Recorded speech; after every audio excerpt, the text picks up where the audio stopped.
உங்க ஆளுமையையும் மனசையும் எப்படி மாத்துறது? ஒரு புரட்சிகரமான வழிகாட்டி. எப்பவும் ஒரே மாதிரி இருக்க போர் அடிச்சிடுச்சா? உங்க வாழ்க்கையில ஒரு பெரிய மாற்றம் வேணுமா? உங்க ஆளுமையையும் மனசையும் நீங்க நினைக்கிற மாதிரி மாத்திக்க முடியும்னு சொன்னா நம்புவீங்களா? வாங்க, அது எப்படின்னு பார்க்கலாம். நம்ம எல்லாரும் சில சமயம் நினைச்சிருப்போம். அட, நான் இன்னும் கொஞ்சம் தைரியமா இருந்தா நல்லா இருக்குமே.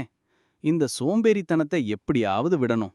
மத்தவங்க மாதிரி நானும் ஏன் சந்தோஷமா இருக்கக்கூடாது? இப்படி நமக்கே தெரியாம நம்ம ஆளுமையிலையும் மனசுலயும் சில மாற்றங்களை எதிர்பார்த்திருப்போம். ஆனா நிஜத்துல ஒரு நாள் ராத்திரியில இதெல்லாம் நடந்துராதுங்க. இது ஒரு தொடர்ச்சியான பயணம். உங்க ஆளுமையையும் மனசையும் மாத்துறதுக்கு நீங்க சில முக்கியமான விஷயங்களை புரிஞ்சுகிட்டு அதை உங்க வாழ்க்கையில கொண்டு வரணும். இது ஒரு பெரிய புரட்சி மாதிரி தான். உங்க வாழ்க்கையில ஒரு புது அத்தியாயத்தை ஆரம்பிக்க போறீங்கன்னு அர்த்தம். சரி, உங்க ஆளுமையையும் மனசையும் எப்படி நீங்க விரும்பியபடி மாத்துறதுன்னு பார்க்கலாம். இதுக்கு 5 முக்கியமான படிகள் இருக்கு. முதல் படி, உங்கள நீங்களே புரிஞ்சுக்கோங்க. மாற்றம்னு சொன்னாலே முதல்ல எங்கிருந்து ஆரம்பிக்கணும்னு தெரியணும்ல. அதுக்கு நீங்க உங்கள நீங்களே முழுசா புரிஞ்சுக்கணும். உங்க பலம் என்ன, பலவீனம் என்ன, என்ன விஷயங்கள்ல நீங்க நல்லா இருக்கீங்க, எதுல கொஞ்சம் கஷ்டப்படுறீங்க, இத பத்தி யோசிங்க. உதாரணத்துக்கு, நீங்க நல்லா பேசுவீங்க, ஆனா புதுசா ஒரு விஷயத்த கத்துக்க பயப்படுவீங்க. இதெல்லாம் உங்களுக்கு தெரியணும். உங்க ஆசைகள் என்ன, உங்க கனவுகள் என்ன, நிஜமாவே உங்களுக்கு என்ன வேணும், என்னவா ஆகணும்னு ஆசைப்படுறீங்க, இதுல தெளிவா இருங்க. உங்களை எது தூண்டுது, எந்த விஷயம் உங்களுக்கு உற்சாகத்தை கொடுக்குது, எதை செஞ்சா உங்களுக்கு சந்தோஷமா இருக்கு, எது உங்களை பயமுறுத்துது, எந்த விஷயங்கள் உங்களை பின்னுக்கு இழுக்குது, தோல்வி பயமா, மத்தவங்க என்ன நினைப்பாங்கன்ற கவலையா? இந்த கேள்விகளுக்கு பதில் கண்டுபிடிச்சா உங்களுக்குள்ள நீங்க யாருன்னு ஒரு தெளிவு கிடைக்கும். அப்பதான் நீங்க எந்த திசையில மாறணும்னு முடிவு பண்ண முடியும். இதுதான் உங்க மாற்றத்துக்கான அடித்தளம். 2வது படி, சின்ன சின்னதா ஆரம்பிங்க. பெரிய மாற்றங்களை ஒரே தடவையில கொண்டு வர முடியாதுங்க. அது நமக்கு பயத்தை தான் கொடுக்கும். அதனால சின்ன சின்னதா ஆரம்பிக்கணும். ஒரு சின்ன இலக்க நிர்ணயம் செய்யுங்க. உதாரணத்துக்கு, நான் இனிமே காலையில 15 நிமிஷம் சீக்கிரம் எழுந்திருப்பேன், அல்லது ஒரு நாளைக்கு 10 நிமிஷம் ஏதாவது புதுசா கத்துப்பேன் அப்படின்னு வைங்க. பழைய பழக்கங்களை மெதுவா மாத்துங்க. ஒரேடியா எல்லா கெட்ட பழக்கங்களையும் விடணும்னு நினைக்காதீங்க. ஒரு வாரத்துக்கு ஒரு கெட்ட பழக்கத்தை மாத்த முயற்சி பண்ணுங்க. வெற்றிகளை கொண்டாடுங்க. நீங்க வச்ச சின்ன இலக்க அடைஞ்சிட்டா அதை நீங்க பாராட்டிக்கோங்க.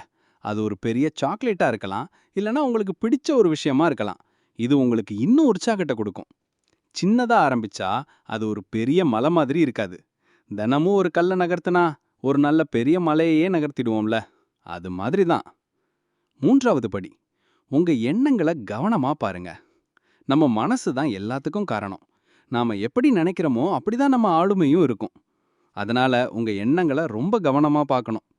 நெகட்டிவ் எண்ணங்களை அடையாளம் காணுங்க.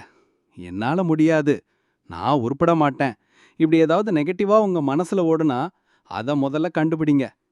நெகட்டிவ் எண்ணங்களை பாசிட்டிவா மாட்டுங்க. என்னால முடியாதுன்னு தோணுச்சுன்னா, இப்போதைக்கு எனக்கு இது கஷ்டமா இருக்கு, ஆனா நான் கத்துக்கிட்டா முடியும் அப்படின்னு மாத்தி யோசிங்க. சரியான நபர்களோட பழகுங்க. உங்களை உற்சாகப்படுத்துற, நல்லா பேசுற நண்பர்கள், உறவினர்கள் கூட இருங்க. நெகட்டிவா பேசுறவங்கள கொஞ்சம் தள்ளி வைங்க. தியானம் செய்யுங்க. தினமும் கொஞ்ச நேரம் அமைதியா உட்காந்து உங்க மூச்சை மட்டும் கவனிங்க. இது உங்க மனசை அமைதிப்படுத்தி எண்ணங்களை தெளிவா பார்க்க உதவும். நீங்க எப்படி நினைக்கிறீங்களோ அப்படித்தான் நீங்க ஆவீங்க. அதனால நல்லதையே நினைங்க. 4வது படி, புதிய அனுபவங்களை ஏத்துக்கோங்க. மாற்றம் வேணும்னா புதுசா ஏதாவது செய்யணும்ல. அதனால புதிய அனுபவங்களை ஏத்துக்க தயாரா இருங்க. உங்க கம்ஃபர்ட் ஜோனை விட்டு வெளியே வாங்க. எப்பவும் ஒரே மாதிரி செய்யற விஷயங்களை விட்டுட்டு புதுசா ஏதாவது முயற்சி பண்ணுங்க. ஒரு புது ஹாபி கத்துக்கலாம், புது இடங்களுக்கு போகலாம், புது ஆட்களை சந்திக்கலாம். தோல்விக்கு பயப்படாதீங்க. புது விஷயங்கள் முயற்சி பண்ணும்போது சில சமயம் தோல்வி வரலாம், பரவாயில்ல. அது ஒரு பாடமா எடுத்துக்கோங்க. தோல்விதான் வெற்றியின் முதல் படின்னு சொல்லுவாங்கல்ல, அது உண்மைதான். கத்துக்கிட்டே இருங்க. தினமும் ஏதாவது புதுசா கத்துக்கிட்டே இருங்க. அது ஒரு புத்தகம் படிக்கிறதா இருக்கலாம், ஒரு ஆன்லைன் கோர்ஸா இருக்கலாம். புது அறிவு உங்க மனசையும் ஆளுமையையும் வளர்க்கும். புது அனுபவங்கள் உங்களை வலிமைப்படுத்தும், தைரியத்தை கொடுக்கும், உங்க ஆளுமையில ஒரு புது பரிமாணத்தை கொண்டு வரும். 5வது படி, பொறுமையா இருங்க, விடாமுயற்சி பண்ணுங்க. ஆளுமையையும் மனசையும் மாத்துறதுக்கு மந்திரம்லாம் இல்லைங்க. இதுக்கு பொறுமையும் விடாமுயற்சியும் ரொம்ப முக்கியம். மாற்றம் நடக்க நேரம் எடுக்கும். ஒரே நாள்ல யாரும் மாறிட மாட்டாங்க. பொறுமையா இருங்க. சின்ன சின்ன மாற்றங்கள மதிங்க. சறுக்குனாலும் எழுந்து வாங்க. சில சமயம் நீங்க பழைய நிலைமைக்கே திரும்பி போற மாதிரி தோணலாம். பரவாயில்ல, அது சாதாரணம். மறுபடியும் முயற்சி பண்ணுங்க.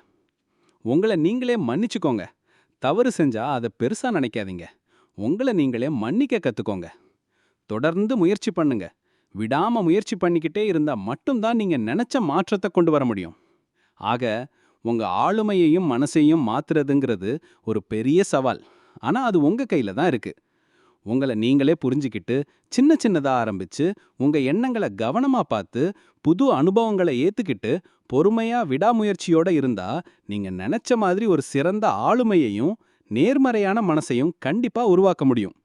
நம்பிக்கையோட ஆரம்பிங்க. நீங்க கண்டிப்பா ஜெயிப்பீங்க. இது பத்தி வேற ஏதாவது தெரிஞ்சுக்கணுமா?